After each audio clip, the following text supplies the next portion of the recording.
अब खाली जगह, ऐसा ही मैं जीवन जीऊं, बन जाऊं तेरी तरह, बन जाऊं तेरी तरह, तेरी आराधना करते हैं हम सदा, आए शरण में तेरी, रास्ता तू हमको दिखा, रास्ता तू हमको दिखा। प्रभु यीशु मसीह के मधुर नाम में आप सबको जय मसीह की। यीशु के आश्चर्यकर्म की इस श्रृंखला में आप सबका स्वागत है। हम बात कर रहे हैं यीशु मसीह के आश्चर्यकर्मों की। उन आश्चर्यकर्मों का उद्देश्य मेरे और आपके जीवन में क्या है, इसको जानने की हम कोशिश कर रहे हैं। तो मेरे प्यारे भाइयों बहनों, हमने बहुत कुछ सीखा है यीशु मसीह के आश्चर्यकर्मों के बारे में। आज एक आश्चर्यकर्म और भी है, और ये आश्चर्यकर्म है लाजर का जीवित होना। मगर लाजर के जीवित होने पर एक चीज है, वहां पर यीशु मसीह जो है उसके बारे में लिखा हुआ है कि वो रोया। उन आंसुओं का क्या अर्थ है, इस बात को जानना चाहेंगे। वैसे मैं आपको बता देना चाहता हूं कि जब हम आंसू के बारे में बात करते हैं तो इसका मतलब ये नहीं है कि आंसू का मतलब क्या होता है। आंसू का मतलब दुख होना, शोकित होना, और ये सारी चीजों को प्रकट करता है। मगर कहते हैं कि कभी कदार आंसू खुशी में भी निकलते हैं। मगर सही माने में यहां पर जो आंसू यीशु मसीह के निकले हैं वो बहुत शोक है, उसे बहुत दुख है। आखिर किस बात का? जब वो इस बात को जानता है कि परमेश्वर ने उसे भेजा है और वो परमेश्वर का जन है, और जो कुछ भी वो परमेश्वर से मांगता है वो उसे मिलता है। कि वो जब कब्र पे जा रहा है, उसे याद है कि लाजर को जब वो पुकारेगा तो लाजर कब्र में से निकल के बाहर आएगा। फिर रोने का कारण क्या था? क्या ऐसा कारण था? आज इस चीज को सीखेंगे, इस महान आश्चर्यकर्म के बारे में। परंतु इसके बारे में कुछ डिटेल जानना चाहेंगे, और मेरे साथ आप निकाल लीजिए यूहन्ना की इंजील उसका 11वां अध्याय। अब 11वें अध्याय के पहले से 4 पद तक पढ़ेंगे तो यहां पर लिखा हुआ है, परमेश्वर का वचन कहता है, मैं 4 पद पढ़ना चाहूंगा।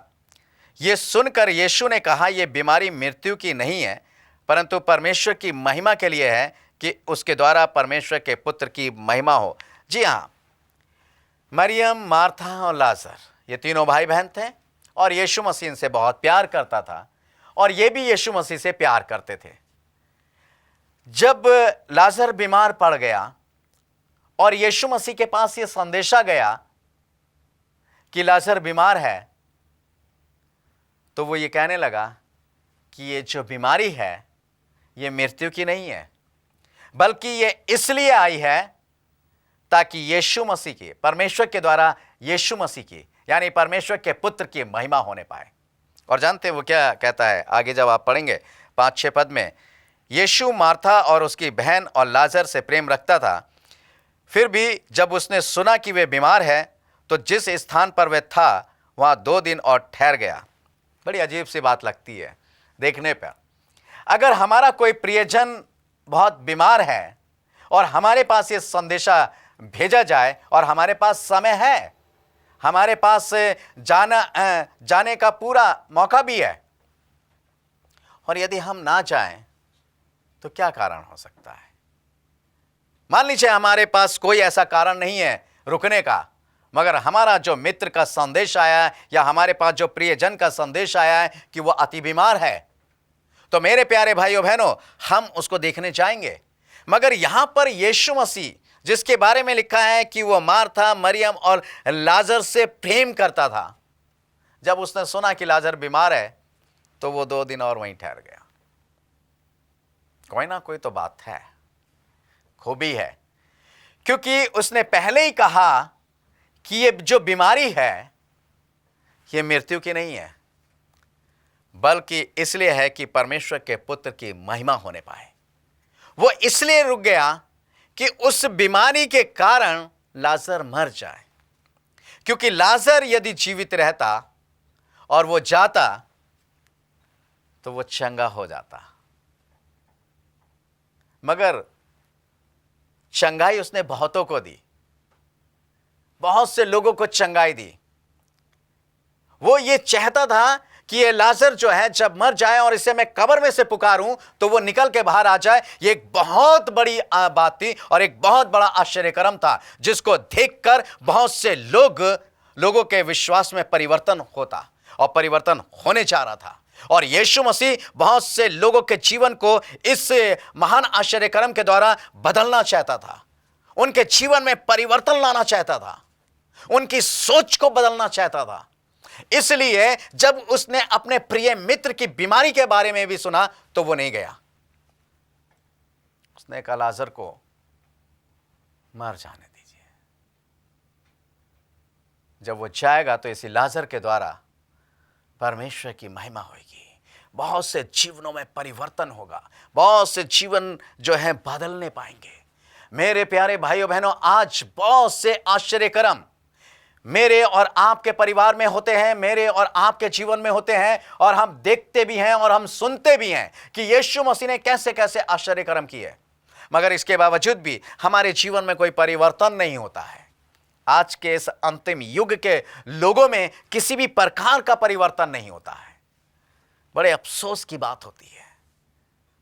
जब हम इसको पढ़ेंगे आगे तो क्या क्या लिखा हुआ है उसके बारे में जानना चाहेंगे। मेरे प्यारे भाइयों बहनों, परमेश्वर का वचन इस बात को बताता है, परमेश्वर का वचन ये कहता है कि उनके बहुत से लोगों के जीवन जो है बहुत से आश्चर्य कर्मों के द्वारा जो यीशु मसीह ने दिखाए बदले, मगर हमारा जीवन वहीं का वहीं रहता है। यीशु मसीह के बारे में सुनते हैं, वो बहन कैसे ठीक हो गई, वो भाई को प्रभु यीशु मसीह ने कैसे चंगाई दी, ये सुनकर भी हम बस सुन लेते हैं, दैट्स ऑल, बस खत्म, फिनिश। कोई परिवर्तन नहीं हमारे जीवन के अंदर, हमारी सोच के अंदर कोई परिवर्तन नहीं, और यहां तक कि हमारा जो विश्वास है उसके अंदर कोई बढ़ोतरी नहीं हो पाती। हमारा विश्वास जहां का जहां है वहीं तक ठहरा हुआ है। कितनी अजीब सी बात है कि अगर हम ऐसे लोगों के जीवन की ऐसी बातें हैं तो दूसरे के लोगों के जीवन की बातें कैसे होंगी। लोग हमें देखकर अपने जीवन को बदलना चाहते हैं। लोग उस महान आश्चर्य कर्म को जो हमारे जीवन में यीशु मसीह करता है या करने जा रहा होता है उसको देखकर लोग बदलना चाहते हैं। मगर हमारे जीवन में महान आश्चर्य कर्म इसलिए नहीं होते हैं क्योंकि हम यीशु मसीह को अपने जीवन में आश्चर्य कर्म करने ही नहीं देते हैं। अपने स्वार्थ के कारण बहुत सी बातें और बहुत सी चीजें करते हैं। मेरे प्यारे भाइयों बहनों, यहां पर लिखा हुआ है, परमेश्वर का वचन यहाँ पर अपने चेलों से कहता है, जब उसे ये पता चला कि लाजर मर गया है तब वो क्या कहता है। 11-12 पद, उसने ये बातें कही और उसके बाद उसने कहा, हमारा मित्र लाजर सो गया है, परंतु मैं उसे जगाने जाता हूँ। तब चेलों ने उससे कहा, हे प्रभु, यदि वह सो गया है तो स्वस्थ हो जाएगा। उसकी बीमारी के बारे में भी सुना। लोग कहते हैं ना, डॉक्टर, आपने देखा होगा कि जब कोई बीमार होता है तो डॉक्टर उनको नींद का इंजेक्शन लगा देता है या नींद की गोली दे देता है या ऐसी दवाई देता है कि इंसान जो है सो जाए, और जब वो सो जाता है तो उसको बड़ा रिलैक्स मिलता है। यहाँ पर चेले जो हैं वही बात कर रहे हैं। उन्होंने लाजर की बीमारी के बारे में सुना क्योंकि वो यीशु मसीह के साथ रहते थे, और यीशु मसीह ने उनसे कहा कि हमारा मित्र लाजर सो गया है, मैं उसे जगाने जाता हूँ। तो यहाँ पर चेले कह रहे हैं, प्रभु, यदि वो सो गया है तो वो स्वस्थ हो जाएगा, आप चिंता की कोई बात नहीं है अगर वो आराम से सो गया है। मगर यीशु मसीह ने उसके उस सो जाने वाली बात नहीं कही थी, बल्कि उनकी मृत्यु के बारे में कहा था कि मेरा मित्र लाजर मर गया है। हाँ जी हाँ, यहाँ पर एक बात स्पष्ट है कि ये जो मृत्यु है इसको सो जाना ही कहा गया है। एक लंबी नींद, एक गहरी नींद। और जब यीशु मसीह आएगा अपने सरदूतों के साथ बादलों पर, उस बादलों के सिंहासन पर आएगा, और प्रधान सरदूत की जब तुरही फूकी जाएगी, तब जितने भी जो प्रभु में मरे हैं, या आप यूं कह सकते हैं जो प्रभु में सो गए हैं, वो पहले जी उठेंगे यीशु मसीह की आवाज के साथ। क्योंकि यीशु मसीह इसी तरीके से आवाज देगा जैसे उसने लाजर को आवाज दी। अभी देखेंगे आगे कैसे उसने लाजर को आवाज दी, वैसे ही वह हमें भी आवाज देगा, और जितने भी यीशु मसीह में सो रहे हैं वो जी उठेंगे, और जितने यीशु मसीह में नहीं है वो समय नहीं जी उठेंगे। और जितने उस समय जीवित होंगे और यीशु मसीह में होंगे, वो बादलों पर यीशु मसीह के साथ मिलेंगे और सबके जीवन बदल जाएंगे। क्यों बदल जाएंगे सबके जीवन? क्यों परिवर्तित हो जाएंगे सबके जीवन? इसलिए क्योंकि उन्होंने इस पृथ्वी पर रहकर अपने जीवन को बदल के रखा। इस संसार की बातों में या संसार के लोगों में या सांसारिक चीजों में नहीं बदला, बल्कि स्वर्गीय बातों में और स्वर्गीय चीजों में और यीशु मसीह में उन्होंने बदला। और अपने जीवन के द्वारा बहुत से लोगों को यह दिखाया कि यीशु मसीह के आश्चर्य कर्म यहां पर होते हैं और लोग उसको देखकर बदलने पाए, लोगों का विश्वास बदलने पाया। मेरे प्यारे भाइयों बहनों, इसलिए यीशु मसीह चाहता है कि हमारे जीवन में, हर एक के जीवन में आश्चर्य कर्म हो, ताकि उस आश्चर्य कर्म को देखकर बहुत से लोगों के जीवन बदलने पाए। यहां पर यीशु मसीह क्या कहता है? तब चेलों ने उससे कहा, हे प्रभु, यदि वह सो गया तो स्वस्थ हो जाएगा। यीशु ने तो उसकी मृत्यु के विषय में कहा था, परंतु वे समझे कि उसे नींद से जगाने के विषय में कहा है। जी हाँ, यहाँ पर लिखा हुआ है परमेश्वर का वचन जो बताता है। परंतु यहाँ पर मैं बताना चाहूँगा, जब वो मार्था और मरियम के पास गया, जब उनके घर में गया, मार्था ने सुना, दौड़ी चली आई, मगर एक बहुत उत्तम बात उसने कही। क्या कही है? यहाँ पर मैं पढ़ना चाहूँगा। मार्था उसके पास आई। मार्था ने यीशु से कहा, हे प्रभु, यदि तू यहाँ होता तो मेरा भाई कदापि ना मरता। कॉन्फिडेंस। वही मार्था जब प्रभु यीशु मसीह गया तो वो काम करते करते घबरा गई और उसने यीशु मसीह से कहा कि इसको भेज दे ताकि ये काम में मेरा हाथ बटाए। मगर वो मार्था ये कह रही है, एक कॉन्फिडेंस है उसे अपने प्रभु के ऊपर, उससे यीशु मसीह के ऊपर। उसने कहा, प्रभु, यदि तू यहां होता तो मेरा भाई कदापि नहीं मरता। क्यों? यदि प्रभु यहां पर होता तो मेरा भाई कदापि नहीं मरता। किस लिए नहीं मरता? क्योंकि वो उसे बीमारी से स्वस्थ कर देता, वो बीमारी उसको छोड़कर चली जाती। यीशु मसीह के होते हुए बीमारी उसके पास फटकती नहीं। यह कॉन्फिडेंस था उसका, यह विश्वास था उसका। यीशु मसीह कहता है कि मैं सदैव तुम्हारे साथ हूं। यीशु मसीह कहता है, जहां मेरे नाम से 2 या 3 इकट्ठा होंगे वहां मैं तुम्हारे बीच में हूं। यीशु मसीह कहता है कि मैं तुम्हें कभी नहीं छोड़ूंगा, मैं तुम्हें अनाथ नहीं छोड़ूंगा। और यीशु मसीह कहता है कि मैं तुम्हें अनाथ नहीं छोड़ूंगा, मैं जाता हूं और तुम्हारे लिए एक सहायक भेजता हूं। और उस सहायक का नाम है पवित्र आत्मा। वो यीशु मसीह का आत्मा हमारे बीच में है, तब भी बीमारी हमें घेरे रहती है। मगर मार्था यहां कह रही है कि हे प्रभु, यदि तू यहां होता तो मेरा भाई कदापि नहीं मरता, क्योंकि यह बीमारी उसके पास फटकती नहीं, और जब बीमारी नहीं होती तो वह मरता भी नहीं।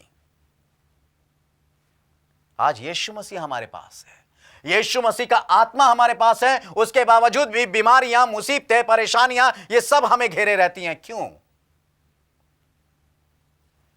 क्योंकि सही माने में हम यीशु मसीह के पास नहीं है। आज मार्था और मरियम जो उसे प्यार करती थी, वो यीशु मसीह को प्यार करती थी। यीशु मसीह उनके पास था। आज यीशु मसीह हमारे पास इसलिए नहीं है क्योंकि हम संसारिक बातों में, पाप में, बुराइयों में इतने लिप्त हो चुके हैं कि यीशु मसीह हमसे दूर जा चुका है। और इसलिए जब अंधकार की शक्तियां और मुसीबतें और परेशानियां और बीमारी और तंगी मुसीबत जब हमें घेर लेती है तो हम चिल्लाने लगते हैं, हाँ यीशु मसीह तू कहां है? ओ प्रभु यीशु मसीह तू कहां है? बहुत जोर से चिल्लाइए। वो बहरा नहीं है, मगर वो सुनेगा भी नहीं अगर आपके सामने भी खड़ा होगा। और इसलिए नहीं सुनेगा क्योंकि आप उसकी नहीं सुनते। मेरे प्यारे भाइयों बहनों, ये विश्वास होना चाहिए। और फिर वो कहता है, यहां पर लिखा हुआ है, 22वां पद पढ़ रहा हूं, और अब भी मैं जानती हूं कि जो कुछ तू परमेश्वर से मांगेगा परमेश्वर तुझे देगा। देखिए कॉन्फिडेंस, देखिए वो कह रही है कि अब भी मैं जानती हूं, वो कह रही है इस बात को भी मैं जानती हूं कि जो कुछ तू परमेश्वर से मांगेगा वो देगा। और यीशु मसीह कहता है कि जो कुछ तुम मेरे नाम से मेरे पिता से मांगोगे वो तुम्हें देगा। आज हम चिल्लाते रहते हैं, यीशु मसीह के नाम से ठीक हो जाए, यीशु मसीह के नाम से चंगाई हो जाए, यीशु मसीह के नाम से ये मुसीबत दूर हो जाए, यीशु मसीह के नाम से ये अंधकार की शक्तियां दूर हो जाएं, मगर नहीं होती हैं। क्योंकि हम तब आते हैं यीशु मसीह के पास जब हमें उसकी जरूरत होती है। हम तब उसे पुकारते जब हमारा अपना स्वार्थ होता है, मगर जब यीशु मसीह को हमारी जरूरत होती है तब हम ध्यान नहीं करते हैं। मेरे प्यारे भाइयों बहनों, स्पष्ट बात है, बुरी लग रही होगी मगर स्पष्ट है और सही है कि हम तब उसे पुकारते हैं जब हमें उसकी जरूरत होती है। हमारे अंदर यह स्वार्थ नहीं होना चाहिए। यीशु मसीह स्वार्थ का परमेश्वर नहीं है, उसके अंदर किसी भी प्रकार का स्वार्थ नहीं है, मगर इतने बुरे इंसान होने के बावजूद भी वो हमारी पुकार को सुनता है और हमें उत्तर देता है। यहाँ पर यही विश्वास यदि मेरा और आपका नहीं है तो सब कुछ व्यर्थ है। और यहाँ लिखा हुआ है, यीशु ने उससे कहा, तेरा भाई फिर जी उठेगा। मार्था ने उससे कहा, मैं जानती हूँ कि अंतिम दिन में पुनरुत्थान के समय में वह जी उठेगा। यीशु ने उससे कहा, पुनरुत्थान और जीवन मैं ही हूँ। जो कोई मुझ पर विश्वास करता है वह यदि मर भी जाए तो भी जिएगा, और जो कोई जीवता है और मुझ पर विश्वास करता है वह अनंतकाल तक ना मरेगा। क्योंकि क्या तू इस बात पर विश्वास करती है?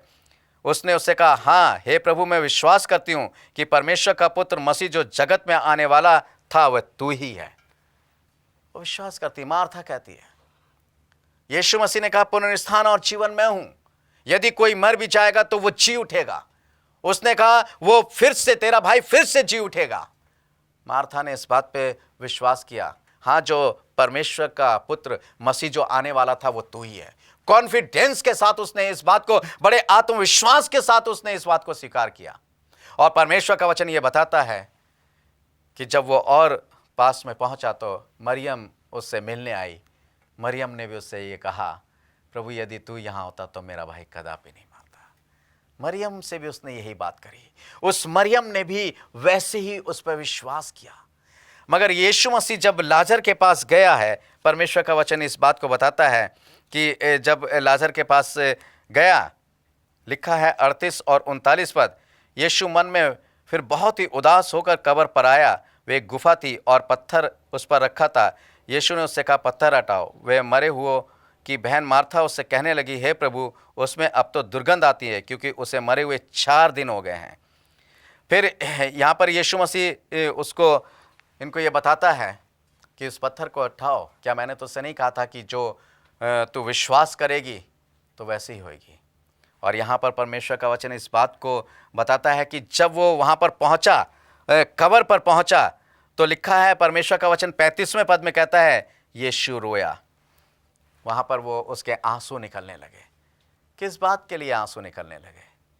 क्योंकि जो आश्चर्य कर्म वो करने जा रहा था, वहाँ पर बहुत से लोग खड़े हुए थे, मगर वो इतने कठोर हृदय वाले थे कि उन्होंने अपने आप को बदला नहीं, अपने आप को चेंज नहीं किया। और इसलिए यीशु मसीह जो था, उनके उस घमंड के कारण, उनके उस कठोरता के कारण वह आंसू जो थे वो निकलने लगे। उसने लाजर को पुकारा और परमेश्वर का वचन यहाँ कहता है, परमेश्वर का वचन यहाँ पर ये कहता है, उसने ये कहकर उसे बड़े शब्द से पुकारा, हे लाजर निकल आ। जो मर गया था वे कफन से हाथ पांव बांधे हुए निकल आया और उसका मुंह अंगोछे से लिपटा हुआ था। यीशु ने उससे कहा, उसे खोल दो। जी हाँ मेरे प्यारे भाइयों बहनों, उसने लाजर को पुकारा, हे लाजर निकल आ। उसकी आवाज को सुनकर लाजर निकल आया। आज ऐसे जब यीशु मसीह बादलों पर आएगा तो वो हर एक को आवाज देगा, हे मेरे बेटे, हे मेरे बेटियों, कब्रों में से निकल आओ। कब्रों में से निकल आएंगे उसकी आवाज को सुनकर, मगर वो लोग जो उस पर विश्वास करते हैं। मेरे प्यारे भाइयों बहनों, यहां पर बहुत से लोगों ने विश्वास किया, मगर जो धर्म के ठेकेदार थे, जो स्वार्थी थे, जो कठोर हृदय वाले थे, उन्होंने इतने महान आश्चर्य कर्म के बाद भी विश्वास नहीं किया और अपने जीवन को नरकीय बनाया। और इसलिए यीशु परमेश्वर का वचन कहता है, मैं पढ़ना चाहूंगा यिर्मयाह 13 और उसका 17वां पद। यहां लिखा है, पर यदि तुम इसे ना सुनो तो मैं अकेले में तुम्हारे गर्भ के कारण रोऊंगा और मेरी आंखों से आंसू की धारा बहती रहेगी, क्योंकि यहोवा की भेड़ें बंधुआ कर ली गई हैं। कहता घमंड के कारण, परमेश्वर कहता अगर तुम नहीं सुनोगे, कहता मैं तुम्हारे घमंड के कारण रोऊंगा, क्योंकि ये जो घमंड है ये बदलने नहीं देता। आज बहुत से धर्म के ठेकेदार वहां पर खड़े हुए हैं, मगर अपने घमंड के कारण जो हैं वो बदलना नहीं चाहते और दूसरों को बदलने नहीं देते हैं। मेरे प्यारे भाइयों बहनों, परमेश्वर का वचन इस बात को बताता है कि यीशु मसीह ने कैसे उस लाजर को जिलाया और ये कैसे लाजर बाहर निकल कर आया और कैसे बहुत से लोगों ने, परमेश्वर का वचन कहता है कि बहुत से लोगों ने उस पर विश्वास किया। और यहाँ पर लिखा हुआ है, मैं आपको बताना चाहता हूँ 52 और 53 पद, और न केवल उस जाति के लिए वरन इसलिए भी कि परमेश्वर की तितर बितर संतान को एक कर दे, अतः उसी दिन से वे उसे मार डालने का षड्यंत्र रचने लगे। किसको? वो जो धर्म के ठेकेदार थे। यीशु मसीह ने इतना महान आश्चर्य कर्म किया, बहुत से लोग विश्वासी बने, परंतु वो जलने लगे और लाजर को मार डालने का षड्यंत्र करने लगे कि किसी तरीके से इसको मार डालना चाहें। और 12वें पद को जब आप पढ़ेंगे तो यहाँ पर लिखा हुआ है, जब यहूदियों की बड़ी संख्या जान गई कि वह वहाँ है, तो वे न केवल यीशु के कारण आए, परंतु इसलिए भी कि लाजर को देखें जिसे उसने मरे हुओं में से जिलाया था। तब प्रधान याजकों ने लाजर को भी मार डालने का षड्यंत्र रचा, क्योंकि उसी के कारण बहुत से यहूदी चले गए थे और यीशु पर विश्वास किया था। हाँ मेरे प्यारे भाइयों बहनों, वो इसलिए चिढ़ गए क्योंकि बहुत से यहूदियों ने यीशु मसीह पर विश्वास किया। यीशु मसीह के उस आश्चर्य कर्म के द्वारा बहुत से लोगों के जीवन बदल गए। बहुत से जो कठोर यहूदी थे उनके जीवन बदल गए, और इस बात से जो बड़े धर्म के ठेकेदार थे वो चिढ़ गए और वो यीशु मसीह को भी मारने का षड्यंत्र रचने लगे और लाजर को भी वो मिटा डालना चाहते थे। वो चाहते थे जिसके जीवन में इतना बड़ा आश्चर्य कर्म हुआ है, जब ये आश्चर्य कर्म वाला व्यक्ति जो जीवित हो गया है, ये जब पृथ्वी पर रहेगा ही नहीं, लोग इसे देखेंगे ही नहीं, तो कैसे विश्वास करेंगे, कैसे अपने जीवन को बदलेंगे। हाँ मेरे प्यारे भाइयों बहनों, यदि हमारा जीवन आश्चर्य कर्मों से भरा हुआ जीवन नहीं रहेगा, यदि हमारा जीवन परमेश्वर की महिमा से भरा हुआ जीवन नहीं रहेगा, तो लोग कैसे बदलेंगे। लोग यीशु मसीह के लोगों को देखकर अपने जीवन को बदलना चाहते हैं। मेरे प्यारे भाइयों बहनों, इसलिए हमारा जीवन आश्चर्य कर्मों से भरा हुआ जीवन होना चाहिए। हमारा जीवन परमेश्वर की सामर्थ से भरा हुआ जीवन होना चाहिए। हमारा जीवन परमेश्वर की महिमा से भरा हुआ जीवन होना चाहिए, ताकि हमारे और आपके जीवन को देखकर बहुत से जीवन बदल सकें और यीशु मसीह के पास आ सकें, चाहे इसके लिए कितनी भी हानि ना उठाने पड़े। मेरे प्यारे भाइयों बहनों, यहां पर बहुत से यहूदी बदल गए, जिसके कारण जो धर्म के बड़े बड़े ठेकेदार यहूदी थे, महायाजक थे, वो चिढ़ गए और उस आश्चर्य कर्म पाए हुए व्यक्ति के जीवन को समाप्त करना चाहते थे। आज हम इस पृथ्वी पर आश्चर्य कर्म जो यीशु मसीह ने मेरे आपके जीवन में दिए हैं, उसके द्वारा बहुत से जीवन बच सकें। आइए हम अपने जीवन के द्वारा बहुत से जीवन को बचाएं। प्रभु इस वचन के द्वारा आशीष दे। आइए प्रार्थना करेंगे। स्वर्ग और पृथ्वी के सृष्टिकर्ता परमेश्वर यहोवा, हम तेरा धन्यवाद करते हैं कि तूने अपनी महिमा के लिए हमें बनाया। प्यारे प्रभु जी, तूने बहुत से आश्चर्य कर्म हमारे जीवन में रखे। हमें ऐसी सामर्थ शक्ति दे ताकि हमारा जीवन बदल सके और हमारे जीवन के द्वारा प्यारे प्रभु जी बहुत से जीवन बदलने पाए, बहुत से जीवन तेरे नजदीक आने पाए। ये प्रार्थना धन्यवाद के साथ यीशु मसीह नासरी के नाम से मांगते हैं, आमीन। मेरे प्यारे भाइयों बहनों, यदि आपका प्रार्थना निवेदन है और यदि आप इससे संबंधित और जानकारी चाहते हैं, तो आपके स्क्रीन पर जो कॉन्टैक्ट नंबर है और जो पता है, आप उसको नोट कर लीजिए और हमें लिख भेजिए, ताकि हम आपके लिए प्रार्थना कर सकें और आपको ये सुविधा दे सकें। धन्यवाद।